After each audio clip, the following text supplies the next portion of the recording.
Bharatiya Janata party, ये लोग भाईचारा बनाना नहीं चाहते, भाईचारा बिगाड़ना चाह रहे हैं। तो कभी समाजवादी के द्वारा एक ऐसी सांसद से राणा सांगा के बारे में टिप्पणी कराना कि राणा सांगा जी के खिलाफ टिप्पणी करा करके, समाजवादी के घर में भी माननीय हमारे राष्ट्रीय अध्यक्ष माननीय अखिलेश यादव जी हैं, उनके घर में भी 5 सांसद हैं, राज्यसभा के सांसद हैं, ये बात तो उनसे बुला सकते थे। मैं तो कहता हूं, अगर भाई यहाँ भाईचारा बिगाड़ने में लगे रहोगे तो यहाँ की छात्रों की शिक्षा इतनी महंगी हो गई है, आम जनमानस की वस्तु महंगी हो गई है, इसकी कब बात करोगे? खाली एक पार्टी ऐसी है जो बहुजन समाज पार्टी, जिसकी नेता हमारी माननीय बहन जी हैं, उन्होंने इलेक्ट्रल बॉन्ड के नाम पर 1 पैसा नहीं लिया। ये आप कहीं भी गूगल पर भी कहीं भी सर्च करके देख सकते हैं। फिर मैं आगे गया बलिया, वहां एक पिछड़े समाज चौहान की बेटी 15-20 फीट ऊपर पेड़ पर लटकी मिली उसकी बॉडी। गोरखपुर में 11 साल 14 साल के बच्चे को, जहां पर माननीय मुख्यमंत्री जी रहते हैं, निवस्त करके नंगा करके मारा गया, उन बच्चों को उनकी हत्या हुई। नमस्कार, सुनो टाइम्स देख रहे हैं आप और मैं हूं आपके साथ आकांक्षा सिंह। और आपको बता दें कि हमारे साथ जो शख्सियत बैठे हैं बहरहाल किसी परिचय के मोहताज नहीं है, बसपा के प्रदेश अध्यक्ष विश्वनाथ पाल जी हैं। इनसे आज जानेंगे हम कि जिस तरीके से बसपा 27 के चुनाव को लेकर रणनीति बना रही है, 27 के चुनाव को लेकर भाईचारा अभियान शुरू कर रही है 25 मार्च से, उसको लेकर क्या कुछ तैयारियां हैं और ये भाईचारा अभियान जो है वो है क्या। सर, बहुत बहुत स्वागत है आपका। धन्यवाद, शुक्रिया। पहले तो मैं आपसे जानना चाहूंगी कि भाईचारा अभियान है क्या। देखिए, बहुजन समाज पार्टी इस देश में भाईचारा चाहती है कि सभी जाति धर्म समाज के लोगों को एक करके और इनको एक भाईचारे में, क्योंकि इस देश का संविधान डॉक्टर B.R. अम्बेडकर साहब ने बनाया है और उन्होंने उस संविधान में इस देश में रहने वाले सभी जाति धर्म समाज के लोगों को बराबर का स्थान दिया है। तो और ये उम्मीद भी बाबा साहब ने किया था कि इस देश का संविधान अगर हमने अच्छा बनाया है तो इस देश के हुकूमत करने वाले लोग अगर ईमानदारी से मेरे संविधान को लागू करेंगे तो इस देश में रहने वाले सभी जाति धर्म समाज के लोगों को बराबर का हक अधिकार मिलेगा। और ये देखने को मिला कि इस देश में तमाम राजनीतिक दल थे। बहुजन समाज पार्टी तो माननीय कांशीराम साहब माननीय बहन जी ने 84 में बनाई, लेकिन वोट पड़ना शुरू हुआ था 1952 में। तो 1952 से लेकर के 1984 तक लगभग 32 साल बीत गया था। वोट का अधिकार तो बाबा साहब ने सभी जाति धर्म समाज के लोगों को बराबर का अधिकार दिया था, लेकिन तमाम ऐसे लोग इस जाति में रहते थे, खास तौर पर पिछड़े और पिछड़े समाज के लोग, जिनको वोट देने का अधिकार तो था लेकिन वोट लेने का अधिकार इनको नहीं था, चुनाव लड़ने का अधिकार नहीं था। ये मैं क्यों कह रहा हूँ कि जो भी राजनीतिक पार्टियां इस देश में थीं बीएसपी के पहले, उन लोगों ने सभी जाति धर्म समाज के लोगों को चुनाव लड़ने का मौका नहीं दिया। उसी कड़ी में जो 52% ओबीसी समाज है, पिछड़ा समाज जिसे बोलते हैं, ये 52% होते हुए भी जो इनकी राजनीतिक भागीदारी थी ये मात्र 1.5 से 2% थी 1952 से लेकर के 84 तक। और इस बात को इस देश के किसी नेता ने नहीं सोचा, लेकिन मैं धन्यवाद देता हूँ माननीय कांशीराम साहब को, माननीय बहन जी को, जिन्होंने इस बात पर गौर किया कि अगर वोट का अधिकार सबको बराबर का है तो सबको राजनीतिक भागीदारी भी, हिस्सेदारी मिलनी चाहिए। उस कड़ी में एक नारा बहुजन समाज पार्टी ने दिया था कि जिसकी जितनी संख्या भारी उसकी उतनी हिस्सेदारी के आधार पर ये बहुजन समाज पार्टी ने तैयार किया। फिर माननीय कांशीराम साहब अक्सर अपने भाषण में कहा करते थे कि इस देश में 78 ऐसी जाति के लोग थे, अब पिछड़े समाज के लोग, जो कभी चुनाव लड़ने को नहीं पाए थे। जैसे उसमें पाल हैं, प्रजापति हैं, मौर्य हैं, चौहान हैं, बिंद हैं, निषाद हैं, मल्लाह हैं, मौर्य हैं, राजभर हैं, प्रजापति हैं, इस तरह से विश्वकर्मा हैं, नाई समाज के लोग हैं, उनको मौका नहीं मिला था। तो बहुजन समाज पार्टी ने जब भाईचारा की बात की तो उन्होंने सब समाज के साथ साथ जिनको पहले भागीदारी मिलती थी उनको भी और जिनको कभी नहीं मिली उनको भी चुनाव लड़ाया। और जिस समाज के लोग चुनाव लड़कर जीत कर नहीं आ पाए, जैसे नाई समाज जिनको शर्मा समाज बोलते हैं, अगर वो चुनाव जीत के नहीं आ पाए तो हीरा ठाकुर को एमएलसी बनाया गया, रामचंद्र प्रधान को एमएलसी बनाया गया, उनके भाई को अध्यक्ष जिला पंचायत किसी लखनऊ में बनाया गया। विश्वकर्मा समाज में अगर नई जीत के कोई आ पाया तो कृष्णराय विश्वकर्मा को मंत्री बनाया गया। पिछड़ों को भी भागीदारी मिली बसपा के आने के बाद में। वही भाईचारा है कि उसी को माननीय कांशीराम साहब ने, माननीय बहन जी ने एक भाईचारा का रूप दिया था। इस देश में एक आपस में भाईचारा तैयार होना चाहिए जिसमें सब समाज को इकट्ठा करके जोड़ा जा सके। और 2007 के चुनाव में एससी समाज के 2 संयोजक बनाए गए हैं और जिनको माननीय बहन जी ने 25 मार्च को बुला करके उनको उनका काम भी सौंपने का काम किया है कि वो अपने अपने जिले में जाएंगे और हर विधानसभा में एक संयोजक एससी और एक पिछड़ा को बनाएंगे, जो वो विधानसभा का संयोजक और जिले का संयोजक, ये 4 लोग मिलकर उस विधानसभा में सभी पिछड़ी जाति समाज के लोगों को जगह जगह एक बैठक लेंगे बंद जगह पर और उनको बहन जी ने जो काम किया है, बहुजन समाज पार्टी जो काम किया है वो बताएंगे और उनको बहुजन समाज पार्टी का सदस्य बनाएंगे।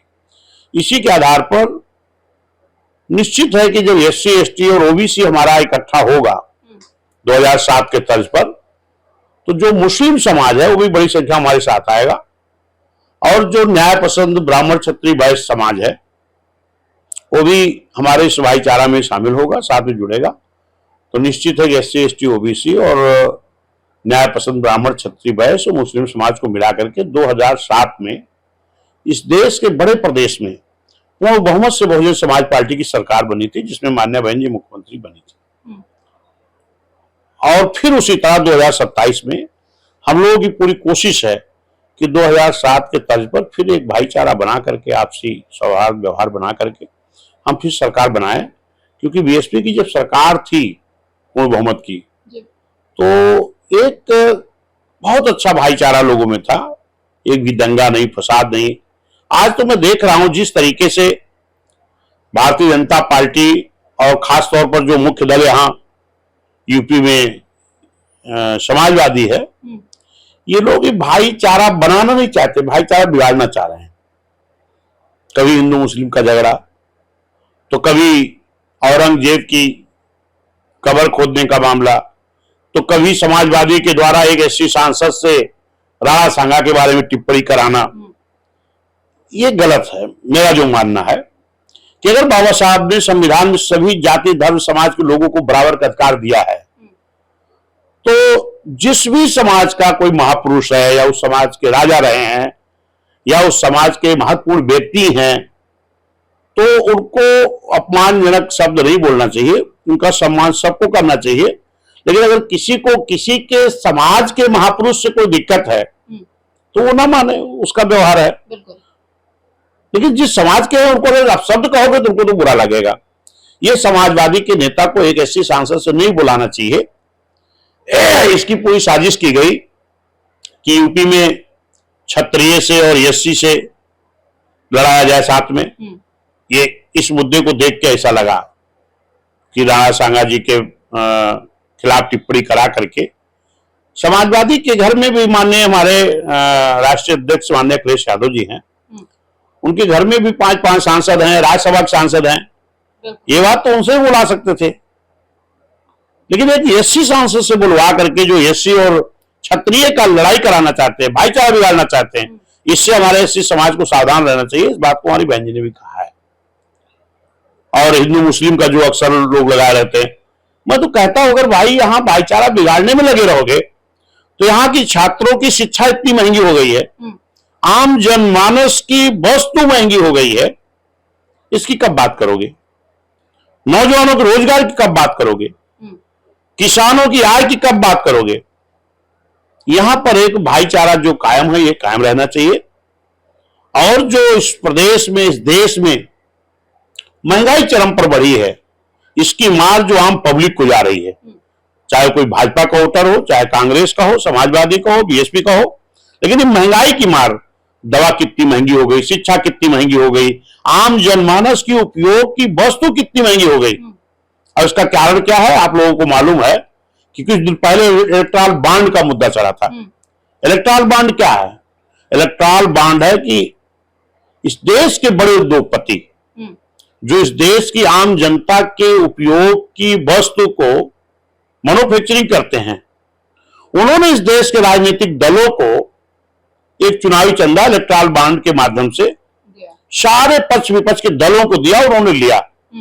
खाली एक पार्टी ऐसी है जो बहुजन समाज पार्टी, जिसकी नेता हमारी मान्य बहन जी हैं, उन्होंने इलेक्ट्रल बॉन्ड के नाम पर एक पैसा नहीं लिया। ये आप कहीं भी गूगल पर भी कहीं भी सर्च करके देख सकते हैं, क्योंकि बहुजन समाज पार्टी का ये पहले से ही रहा है। माननीय कांशीराम साहब कह के गए थे कि किसी भी बड़े धन्ना से तो उद्योगपति से हम सहयोग नहीं लेंगे, हम अपने गरीब लोगों से सहयोग लेंगे, और जब हुकूमत आएगी तो SC ST OBC पिछड़ा मुस्लिम और सब समाज के जो गरीब होंगे उनके हित में हम काम करेंगे। लेकिन अगर किसी बड़े धन्ना सेठ उद्योगपति से सहयोग ले लिए तो फिर हमें उनके हित में काम करना पड़ेगा। आज यही हो रहा है। पक्ष विपक्ष के लोग कोई इस पे नहीं बात कर रहा कि महंगाई से निजात जनता को कैसे मिलेगी, नौजवानों को रोजगार कैसे मिलेगा, अच्छी शिक्षा बच्चों को कैसे दी जाएगी। इतनी महंगी हो गई है, गरीब आदमी शिक्षा नहीं दिला पा रहा। सरकारी विद्यालय थे जहां पर फीस कम पड़ती, वहां के तमाम विद्यालयों को बंद कर दिया गया।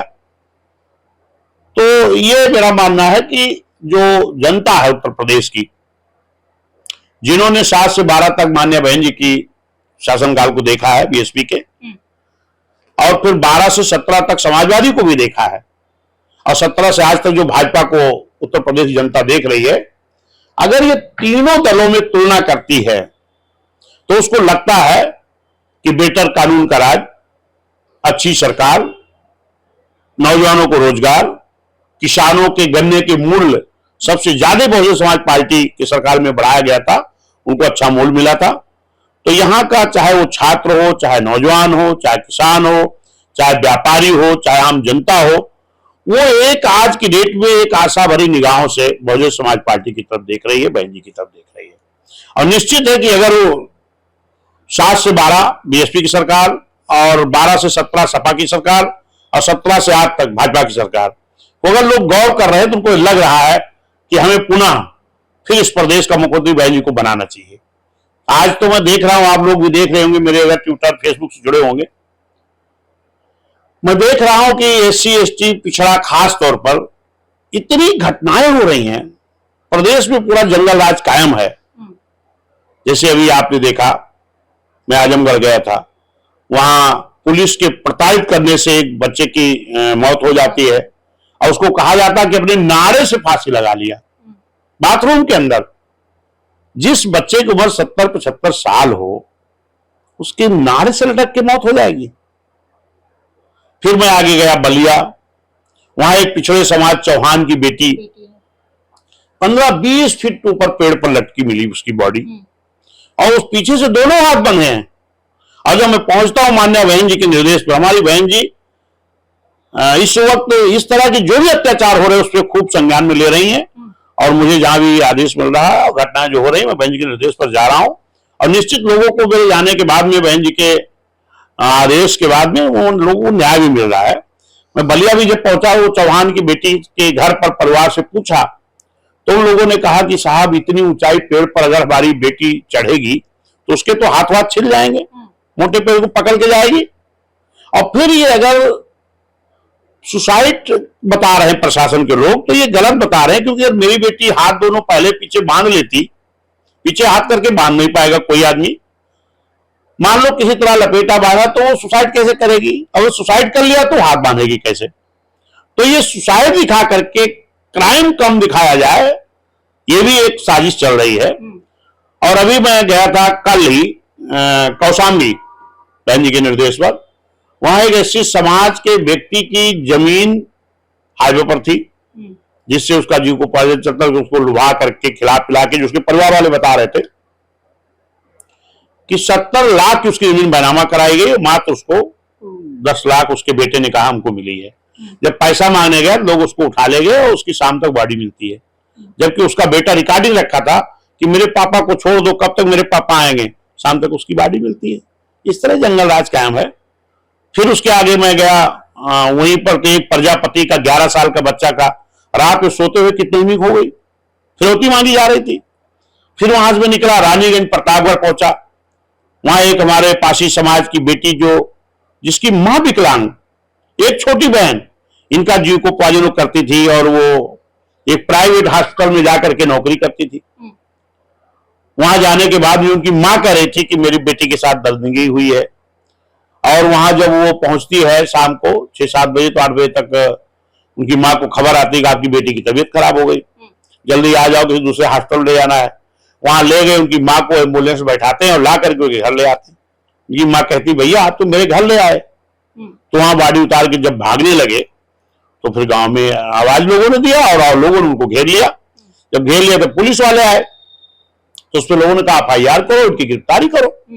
तो उस पर कुछ गुस्से में आकर के जो गांव के लोग उस मृतक मां की मदद में खड़े हुए, ऐसे लोगों के खिलाफ 200 लोगों के खिलाफ FIR कर दिया गया। भाई उसको न्याय नहीं दे रहे हो तो गांव के घर के लोग तो खड़े होंगे ना।